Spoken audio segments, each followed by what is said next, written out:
大家好，我是西洋。上期视频做了个毛蟹炒年糕，大家要求再做一个面拖蟹。面拖蟹是地道上海菜，一般用六月黄的河蟹做。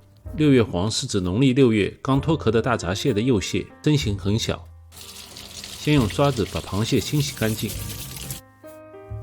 碗中放入60克面粉，不需要很精确，加入2克盐，60克清水，搅拌均匀，搅成这样的糊状，能挂在筷子上成一直线。准备2片生姜，少许葱花。做这个菜调料很简单，但是味道却很鲜美。锅中放入食用油，把毛豆先煸炒一下。毛豆和螃蟹可是绝配，一定要多放点。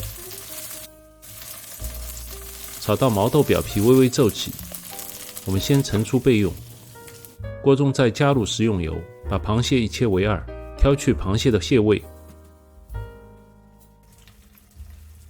在切口处裹上淀粉，然后再挂上面糊，让面糊尽量流入蟹壳中，然后竖直插入油锅中，小火慢煎。六月黄虽然身形很小，但是高多肉满，所以很适合用来做面拖蟹。等到蟹壳由青变红后，开始翻炒。喜欢我视频的朋友，请帮我点赞并订阅，这样可以帮助我的频道成长。谢谢您的支持。加入2片生姜，15克黄酒，15克生抽，10克白糖，5克盐。六月黄因为还没完全成熟，所以它的蟹黄中会有一些苦味，适当多翻炒几分钟可以去除这种苦味。加入1碗清水，大概到食材的1/3处。加入煸炒好的毛豆，煸过的毛豆不会有豆腥味。然后加盖焖煮5分钟。5分钟后打开锅盖，蟹壳已经完全变成红色。加入3克食盐，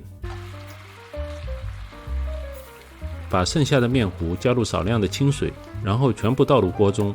我感觉蟹里的面糊真的比蟹还好吃，螃蟹的鲜味会融入其中。如果买不到六月黄，可以用小海蟹来做，也是很不错的选择。现在的海蟹也已经上市，非常的肥美。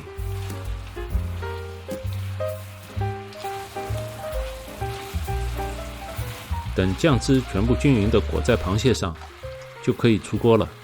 这道上海特色的面拖蟹就做好了。记得过去的大闸蟹非常的便宜，更别提六月黄了。现在大闸蟹快高攀不起了，幸好还有六月黄可以解馋，好吃又不贵。